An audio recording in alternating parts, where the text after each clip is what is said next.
this is right out of the trunk of the car.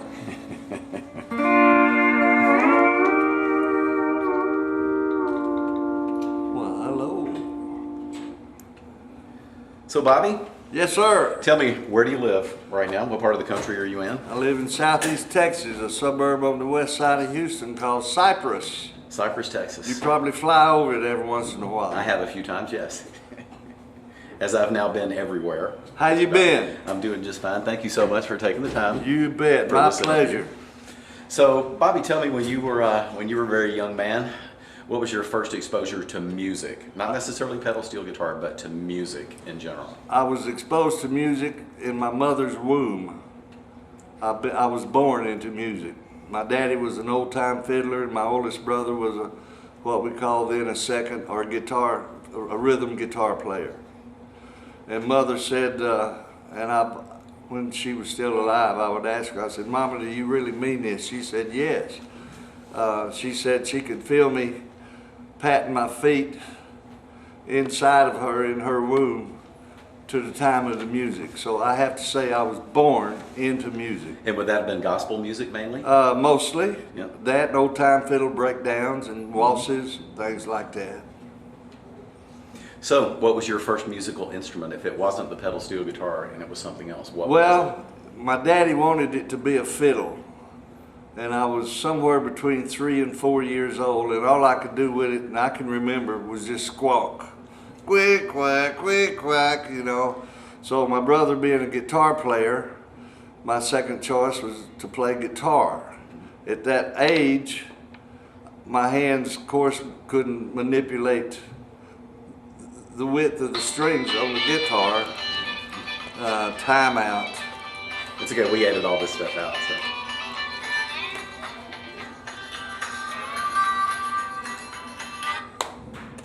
I'll call him back. It's Cliff Trent from Okay. down in Sulphur. Where was I? My hands couldn't manipulate the wideness of the guitar. Mm-hmm. So they bought me a ukulele. We had this old Victrola, and we had a bunch, I believe it was, the record label was OK, O-K-E-Y. It had a whole lot of, we had a whole lot of Bob Wills and the Texas Playboys albums, I guess you'd call them back then. Actually, they were just great big singles.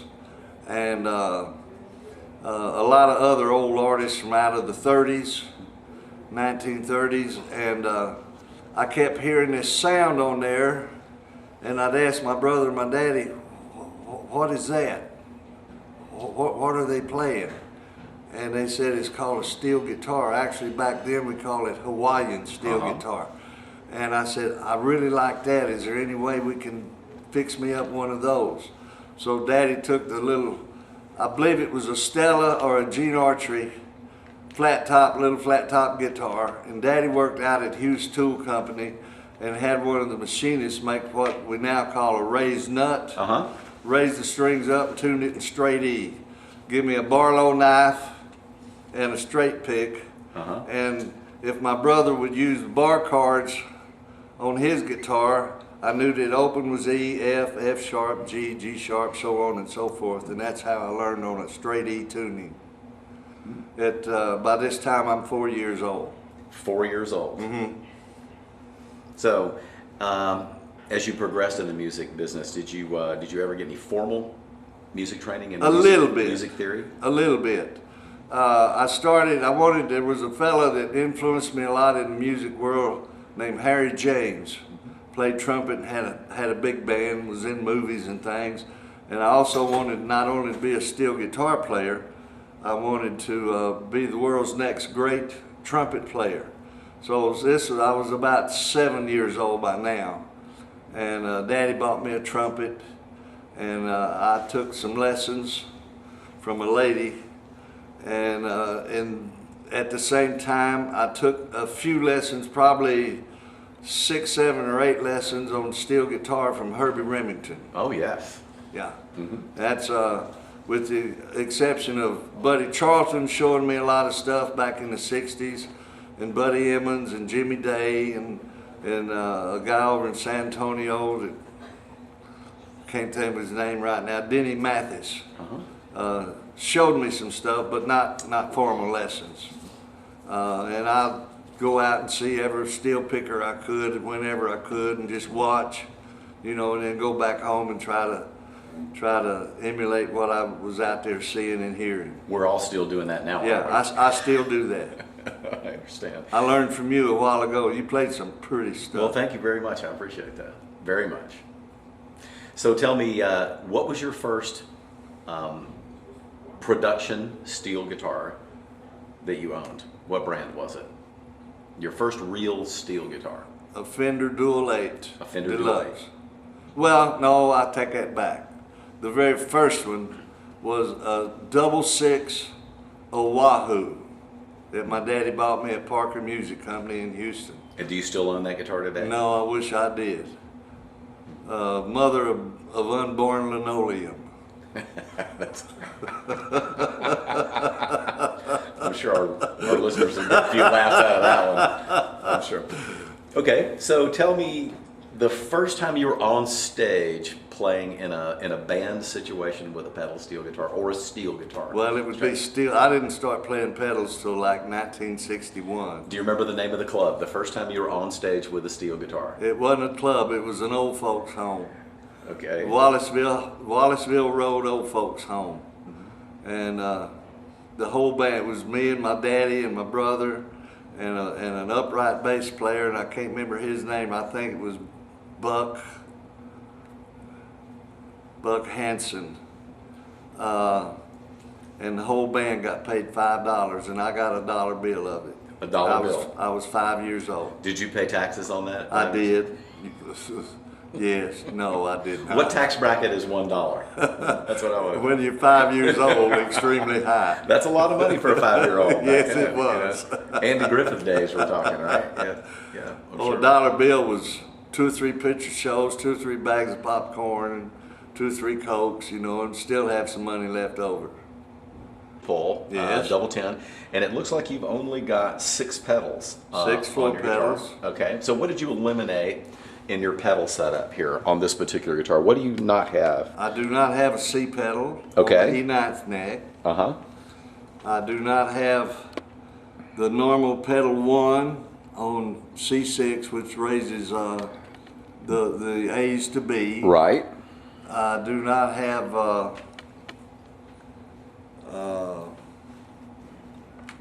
well, I guess no C pedals. Yeah, it looks like you moved everything Yeah. over one pedal So too. I dropped the C pedal and the normal first pedal for C6, raising the A's to B. Okay, and what about your lever setup? All right, my left knee left takes the place of a C pedal.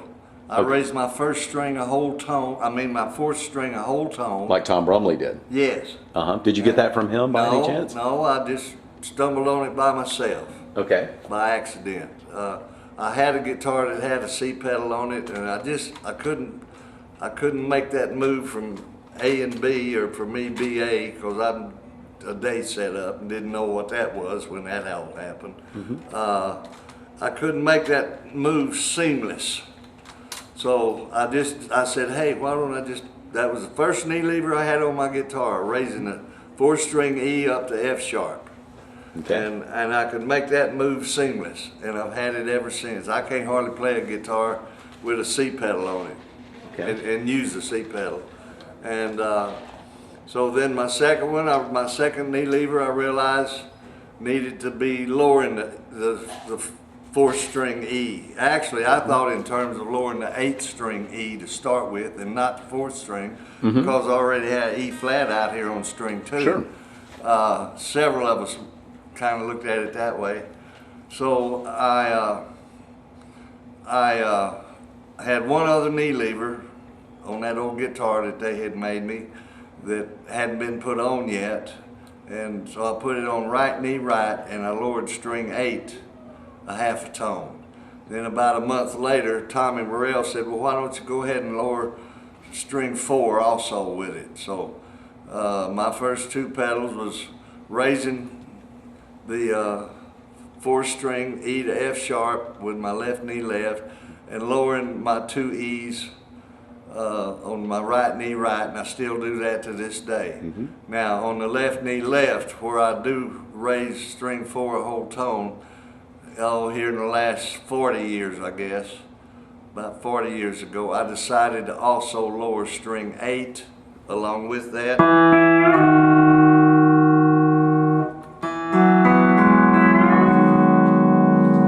To give me that. Or if I'm in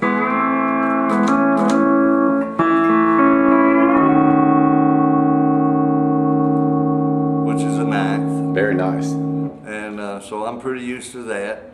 And then my next knee lever was, I never really got off to lowering the second string just a half a tone. I mean, I have it on this guitar as a half stop, but my first actual change on string 2 was to lower the whole tone, because it gave me a sixth, you know. Not quite in tune. And then I realized I could lower string 9 a half a tone and have the whole chord. And that's kind of standard on most co-pedals Yes. today, is to have the lowering on pretty string. standard. So that was my third knee lever. And then finally, I kept hearing, it was Pete Drake on something. Lloyd Green, I think, gets credit for the actual F lever, but the change itself, I really believe Pete Drake was maybe among the first, no telling who he got it from. But I raised the 2 E's a half tone, you know, E to F. And then I didn't realize that you could lower the B's a half a tone, put you in a 2 chord, or if you press your pedals, you get a minor out of it. But I heard this change. A dominant 7 out of the 4 chord. And I put that on my vertical lever. And then later on I added raising string 2 a half tone. Another And different change. so I got used to that. So I do not have the standard anywhere on my guitar. I do not lower strings 5 and 10 a half or a whole. Okay. I've had guitars that I did, but on my push-pull I try to keep it pretty simple and just get by with just bare nuts and bolts. Okay, let's talk about the influences that you found. Most of us, when we begin playing pedal steel guitar, we're idolizing somebody. Somebody has moved us, you know, to learn how to play pedal steel guitar. And for you, who were your biggest influences first as a very young man, because you started very young, obviously. Yes, 4 So years say old. by the time you were barely a teenager, 12 or 13 years old, who were you listening to mainly? Your primary Well, my influence? very first, and this, we're not talking about pedals now, we're We're just talking talking about about steel guitar in general. Yes. Yeah. Was Leon McAuliffe, beyond a doubt. Another great player that a lot of steel guitar players know about, named Bob Dunn, which was just beyond imagination good. Jerry Bird, Noah Boggs, Speedy West. I could go on and on. My brain goes blank. And even Don Helms and Little Roy Wiggins, but not as much as most steel players are influenced by them. And then probably after, by the time I was, let's say 9, 10, 11 years old, my biggest influence was Herbie Remington. And what about today? Well, without a doubt, Buddy Emmons, Buddy Charlton, Jimmy Day, Doug Jernigan, a fella that's deceased now, Wayne Gailey, Sneaky Pete. I mean, I could take this, we could do 30 minutes of that.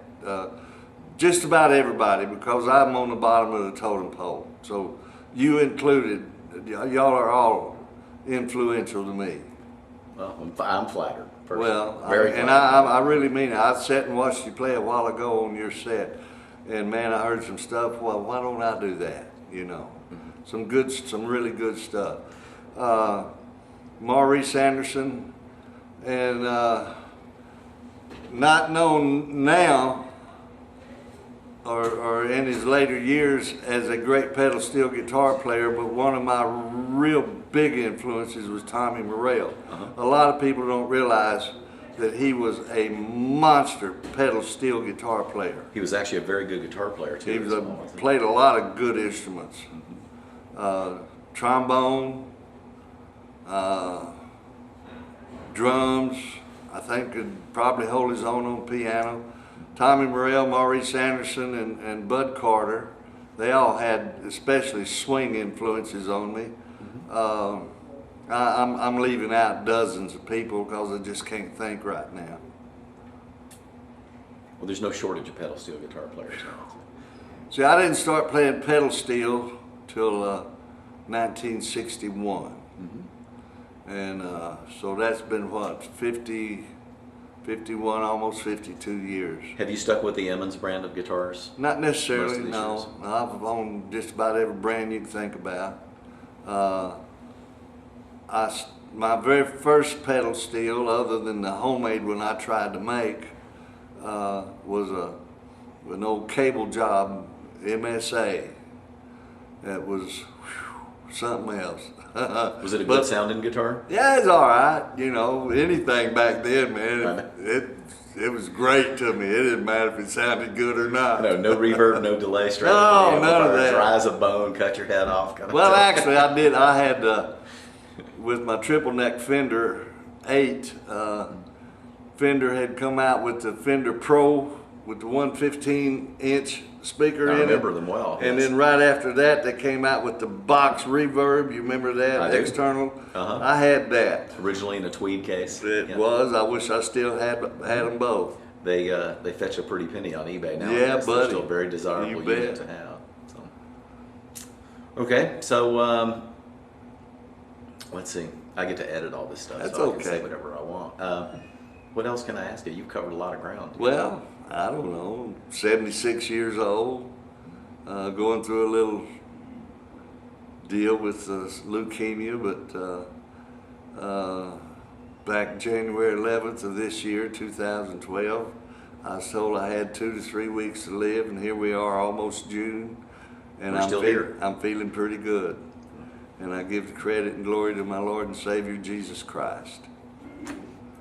Well, Bobby, thank you so much You for your bet. time, and I appreciate you You taking want the time to give anything me about right hand, left hand technique, I'll be glad to share what little I know about it. Well, do you want to talk about your right hand technique? Is there anything that you think you can relay to the listeners? I think, to me, to develop touch technique, it's easy to play mechanical. Anybody can do that. You can sit and pick on a string with any of your picks. But to me, to play the pedal steel guitar or any instrument is to sing. It's to express. It's to express emotions anywhere from sadness to extreme happiness, from excitement to agony. And the way you do that, in my opinion, is how, if you're going to use picks, is how to fit your picks to your fingers to bring out your personality. The way I wear my picks may not be worth a hoot for you, but it works for me, and I think everybody should learn how to fit their picks to their hands to where they can express what they feel in here. Well, the pedal steel guitar is an extremely emotional instrument. It is. To begin with. I think more so probably than just about any other instrument. I that's ever think been so, too. Created. That and the French horn. And the French horn. Huh? Now, do you play French horn too, Well, Bob? I can't speak a foreign language. A little bit of cotton patch Spanish. Hey, senorita, you know, that's about it. Well, in wrapping up, do you have any questions for me? Yes, sir. How did you get into this? Oh, I guess that's a whole nother interview, huh? Well, that probably is, but just in a nutshell, capsule. I'll In tell a you exactly nutshell. how I got into it. in Birmingham, Alabama, where I was in high school, I started playing in nightclubs when I was about 14. I went to audition for a band in Gadsden, Alabama. I know at right a where it nightclub is. called the Fuzzy Duck. Well, who do you think the steel player in the band was? Lloyd Green, Nope. One more guess. Don Helms. Julian Tharp. Oh, mercy. Yeah, Mercy's right. I knew Julian real well. Now, I'm just a child, okay? I'm not even of emancipation age yet, you know? Bad time to meet Julian. And I'm Tharp. trying to play guitar with a guy like Julian Tharp playing steel, because he can play everything Yeah. times 100 that I can play on guitar on the steel, so it was a very difficult guy to impress. But that was my first exposure to steel guitar. And at that point, I think I was infatuated with the instrument, you know, but I did not take the time to start exploring, you know, the possibility of playing it. It wasn't until Tampa, Florida, in about 1981 or 82, I met a gentleman named Johnny Pepple. And Johnny was a fine steel player, and he was a corporate pilot. And I thought this guy had it all. He plays music, he plays one of the most beautiful instruments on the planet, and the guy flies airplanes, and that's what I want to do. And you're doing it. And now 27 years of flying later and living in Texas. That's wonderful. And I get to, you know, the best part about playing the pedal steel guitar are the events that we come to like this, where we get to hobnob with all the people that we really appreciate, and the ones that we respect, you know, for their musical abilities and for their personal traits. Well, let me say as the what I would consider the proper ending to this little interview, and thank you, by the way, for it. It's people like you that give people like me the opportunity to be friends with you that makes it all worthwhile. And I want to say thank you. Very well said. Thank you very much. You bet. Bobby Bowman.